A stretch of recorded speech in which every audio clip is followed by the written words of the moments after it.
Сәлем достар, көзді ашып жұмғанша міне бір аптада зу ете шықты. Бұл аптада Ресей Украина арасындағы соғысқа қатысы бар жаңалықтар болды және Иран мен Израиль арасындағы қақтығысты да сіздер көріп отырсыздар. Ол 10 күнге жуықтады. Әрине Ресей Украина арасындағы соғысты осылай аз уақытта аяқталады деген үміт болған басында, бірақ көріп отырсыздар 4 жыл өте шықты. Қазір әр күн маңызды. Украина өз қорғанысы үшін жан беріп, жан алысып жатқанын өз көзімен көрген адамын. Украина 8 жылға созылған іссапар кітабының авторымын. Сондықтан журналистер күнінде маған бір кішігірім сыйлық жасаймын десеңіздер, көмек болсын десеңіздер, шетелде жүрген, Европада жүрген, Киевте жүрген қазақ қызына қандай да бір көмек көрсетемін десеңіздер, әрине менің кітабымды алып оқыңыздар. Аида Қыдырбай деген осы бір каналыма жазылыңыздар, комментарий жазыңыздар, лайк, дизлайк, бұл мен үшін бәрі маңызды, және менің арнама жазылған адамдардың қатарынан болыңыздар дейік. Ары қарай кеттік. Онда Ресей Украина арасындағы соғысқа қатысы бар ең маңызды жаңалықтың бірі әрине Сум өңіріндегі орыс басқыншыларының біршама беті қайтты. Осы апта бұрын сіздерге айтқан едім. Қазір орыстар қалың қол болып 150 мың әскерге жуық осы Сум өңіріне қарай қаптап келеді деп, осының бетін қайтарды Украина тарапы. Әрине қазір Европаның, ақш-тың айтарлықтай қатты бір көмегі болмаса да, Украинаға қаржылық қолдауды көрсете береміз деген шешімге келді Гагадағы НАТО саммитінде, және әсіресе Ұлыбритания жаңағы дрондар жүйесімен көмектесеміз десе, ақш тарабы өзінің жаңағы зымырандарды қағып түсіретін Patriot деген үлкен жүйесі бар қарудан, соны береміз дегенде айтты. Және Трамп пен Зеленский кездесті, 1 сағатқа жуық әңгімелесті. Бұл да бір жақсы жаңалықтың бірі. Трамп құбылмалы, ол ойын өзгертіп отырады, Путиннің әрі жақсы бір дос деп қабылдайды, бірақ қалай дегенмен де кешегі НАТО саммитінде байқадық, екі ел басшысы Зеленскийді айтып отырмын, және ақш-тың қожайыны бас түйістіріп біршама әңгімелесті, бірақ нақты бір осы бір әңгімеден кейін әрине Трамп өзі жазды, Путин қателеседі деген сияқты. Бәрібір ол Ресей басшысына бір жұмсақтық саясат танытады, бірақ бәрібір уақыт көрсетеді оны алда қалай болатын. Бірақ Украина батыспен екеуі арадағы байланысты осы аптада тереңдеткенге ұқсайды. Және Иран-Израиль арасындағы қақтығысты да сіздер көріп отырсыздар. Ол әрине 10 күнге жуықтады, бірақ екі ел арасындағы текетірес бүгін ғана басталған жоқ. Бір айта кететіні, әрине Ресей мен Украина арасындағы соғысты да Иран мен Израиль арасындағы соғысқа ұқсатып тез бітіруге тырысайық деп ақш тарабы мәлімдегенмен, Ресей президентінің баспасөз хатшысы Песков былай деп мәлімдеді. Ол екі ел арасындағы соғыстың ауаны бір-біріне ұқсамайды. Ресей Украинаға әділ шешім, Ресейдің Украинаға басып кіруі әділ шешім деген сияқты осындай түлкі бұланға салып жауап берді. Ресейге тиесілі, Ресей саясатшыларына. Бірақ қалай дегенмен де әділ емес екенін әлем қауымдастығы көріп отыр. Ресей үшін әділ болғанмен, Украина әрине өз жері үшін әрі қарай күресе береді. Қазір Донецк өңірінде Покровск деген қала бар, ең маңызды қала, Донецктің ішкі өңірінде орналасқан, және сол жол тарабы ең мықты магистраль деп есептеледі. Әсіресе жаңағы Ресей осы логистиканы жақсы қолданып келген. Қазір Украинаның әскери қолбасшысы осы Покровскіге солдаттарымыздың санын арттырамыз деп отыр. Яғни бұл жаңағы Сум өңіріне тікелей жолды жабуға көмектеседі. Тағы бір айтатыным, Санкт-Петербургта үлкен жиын өтті, экономикалық форумы орыстардың. Сонда Путин былай деп айтты: біз Украина мен енді Ресей бір ел, оның баяғы әңгімесі ескірген. Біз Украинаны толық басып алмай тынышталмаймыз деген жиын ауанда.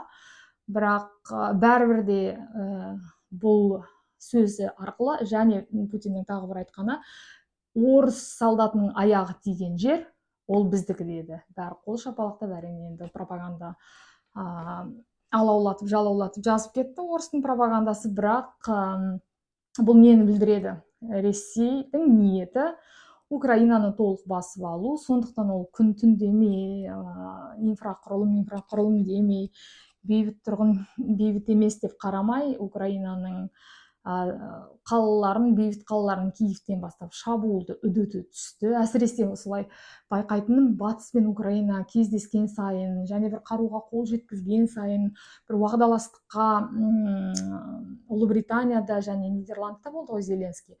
Осында бір Зеленскийдің бір саяси жеңістерін көрген сайын, орыс тарапы әрине бейбіт халықты атқылаудан бастайды. Сондықтан Киев қалаларында көп өрт болды. Бейбіт тұрғындар, әсіресе зәулім үйлер тура қақ ортасынан құлады. Бір күнде 30-ға жуық адамның қайтыс болғанын көріп отырмыз, және 100-ге жуық адам жараланып жатыр. Әсіресе балалардың үйдің астында қалатыны жанымды ауыртады. Мен бірден мысалы Киевте болмайтын болсам ол уақытта әрине достарыма жазам, менің пәтерім бар Киевте. Сондықтан алаңдап отырған жайымыз бар. Әрине Гаагада болсын, Ұлыбританияда болсын, қандай да бір кездесу батыс елдерімен Украина тарапына үміт сыйлайды, оның ішінде маған да. Өйткені Испанияда Украина соғысының салдарынан бостың мәртебесін рәсімдеген адамын, және Испания жөнінде бүгін ерекше тағы бір тоқталып өткім келеді. Енді Еуропалық одақ деген кезде Испанияда мықты бір орын алады. Ол құрлықта және жер өте жаңағы НАТОның ең бір мықты ел деп айтуға болады Испанияны. Және мен Испанияда тұрмағаннан кейін, оның алдында соғысқа дейін деп айтайықшы, бұл халықтың, бұл елдің соншалықты өзіндік принципімен, өзіндік сара жолымен жүретін саясаты бар екенін қатты бағамдай бермейтінін қазір көзім жетіп жатыр. Мысалы, украиналық босқындарға қалай көмектессе, Газа аймағындағы босқындарға да, Мароккодан қашқан босқындарға да, Араб елінен келген босқындарға да Испания өте қатты көмектеседі. Және Иран-Израиль соғысы кезінде мен осы елде жүрдім. Бір байқағаным, барынша ақпаратты бейтарап беруге тырысады каналдары. Мысалы, Израиль өзінің пропагандасына салып жаңағы Иран әлем, жалпы ислам әлемі жөнінде басқа ақпарат беретін болса, орыс тарапы Иран жақ болғаннан кейін олар басқа ақпарат береді. Бірақ Испания екі тарапқа да бейтарап жаңалықтарды жазуға тырысады екен журналистері. Бір байқағаным, олар мысалы Тегераннан, Иран-Израиль арасындағы соғыс басталған кезде Тегераннан көп ақпарат таратып отырды. Соның ішінде жаңағы міндетті түрде хиджаб киіп, оранып алған әйелдерден сұхбат алмай, шынымен де осында Тегеранды заманауи қылып көрсететін, мысалы еріндері боялған, шаштары жайылған, кәдімгідей заманауи мемлекеттің адамдарынан сұхбат алып, осындай эфирді бейтарап және ешқай елге де бағынбаған дұрыс жаңалықтармен, дұрыс объективті деп айтайықшы, объективті жаңалықтармен толтырып отырды. Әлі де күнделікті жаңалықтарды жазады. Мысалы, Украинада, Киевте қандай саяси жаңалықтар немесе қандай оқ түсті, қанша адам қайтыс болды, олар қай емханаға жазылып жатыр, әскерлердің қазіргі күйі, бәрін испан халқы көріп, өзінің журналистері арқылы біліп отырады. Сондықтан менің каналымды ашуым себебі осында. Біз өзіміздің ақпараттық қауіпсіздігімізді қамтамасыз ету үшін өзіміздің ана тілімізде жаңалықтарды көбірек таратып, сараптаманы, аналитиканы дейікші, өзіміздің тілімізде айтып отырғанымыз ол да бір қауіпсіздіктің белгісі деп білем. Сонымен тағы осы аптада өрбіген жаңалықтың бірі, екі ел арасындағы дрон шабуылы үдеді. Ресейдің шабуылы күніне 400-ге жуық дронға жуықтайды. Украина тарапы да Ресейге барынша жаңағы өздерінің дрондарын, шабуылдарын жіберуде, енді дрон шабуылы. Сондықтан қазір екі ел де осы дронға басымдық береді деп ойлаймын. Жалғыз Украина емес, Европа елдері саммитте де кеше айтылды. Қауіпсіздікке осы НАТО-ға мүше 32 елдің мүшесі 5 ішкі жалпы өнімнің 5%-на дейін жаңағы қауіпсіздік үшін қаражатты осы көлемде арттырды. Әрине бұл келісімде де Испания шет қалды. Және білесіздер ме, барлық НАТО-ға мүше елдердің бәрі суретке түседі ғой. Сол кезде Педро Санчес, Испанияның премьер-министрі, шетте қалып тұр да, соны өздерінің журналистері жазып жатыр. Шетте қалса да, қанша жаңағы сынға ұшыраса да Ақ үй тарапынан Санчес өзінің елінің позициясын қолдап шықты деп айтып жатыр. Енді бір жағынан Санчес жақында оның ағасы әйелі жемқорлыққа былықты деген бір жаңалық болған, оның беделіне кішкене сын келген. Және 2027 жылы премьер-министрдің қайтадан сайлауы өтеді. Сондықтан Санчес бұл НАТО-да барынша өзінің елінің әлеуетін ескере отырып, жаңағы НАТО айтқан барлық келісімге басшылық бермей, өзінің позициясын алға тартып, біз 2,1% қана осындай қорғанысқа, ішкі жалпы өнімнің 2,1%-ін ғана береміз деп мәлімдеді. Жаңа сол позицияда қалды және сол бойынша уағдаласты. Тағы да атап өтем, Испания мені соңғы кезде өте қатты таңғалдыруда, өйткені жаңағы Иран-Израиль арасындағы қақтығыста да ол өзінің позициясын анық көрсетіп отырды. Мысалы, біз жаңағы демократияны таңдаймыз деген сияқты Израильмен сауда бойынша, қару бойынша сауда қатынасын 2023 жылдан бері жартылай, 2025 жылдан бері толық тоқтатқан Европадағы елдің бірі ол Испания. Жаңағы Израиль мен Испания арасындағы құны 300 миллион евро тұратын қару бойынша сауда келісімі де үзілді. Яғни Газадағы жағдайдың қиындауына байланысты Испания өзінің жаңағы позициясын ұстанып, Израильмен қандай да бір қарым-қатынасты тоқтатып отыр. Әсіресе қару бойынша, әйтпесе Испанияда НАТО-ның бір белді мүшесі ғой, қаншама қару өндіре алады, мүмкіндігі бар. Жаңағы айтып отырғандай, теңізде де, құрлықта да, әуеде де қорғанысы мықты ел. Жалпы енді кішкене Европаның қақ ортасында емес, Бельгия деген сияқты, немесе Польша сияқты емес, Украинаға жақын ары жатқан ел ғой. Дегенмен де Иран жаңағы араб елдеріне қатысты оның позициясы әрқашанда Европаның басқа елдермен салыстырғанда өте ерек. Енді бұл жөнінде Испания мысалы бәрібір Украинаға жақындау болса, Венгрия сияқты елдер ресейшіл болып келеді. Яғни Европада 27 ел бар десек, әркімнің әртүрлі позициясы әрқилы. Дегенмен Испания Украинаға да, жаңағы Газа аумағындағы босқындарға да жақсы көмекті үнемі арттырып отыратын ел екенін мен өзімнің көзім арқылы көз жеткіздім. Өзім де осы корольдіктің босқын деген мәртебесін алған адаммын. Бұл статус маған осы жерде жұмыс жасауға және медициналық ем алуға көмектеседі.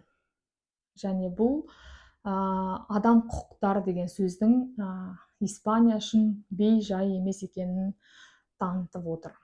Сонымен тақырыптан алыстамайық, Украина-Ресей арасындағы қақтығысқа қайта оралатын болсақ, бұл аптада жаңағы айтып өткенімдей Украинаның президенті біршама елдерге барды. Оның ішінде Ұлыбритания мен Нидерланды елін атап өткім келеді.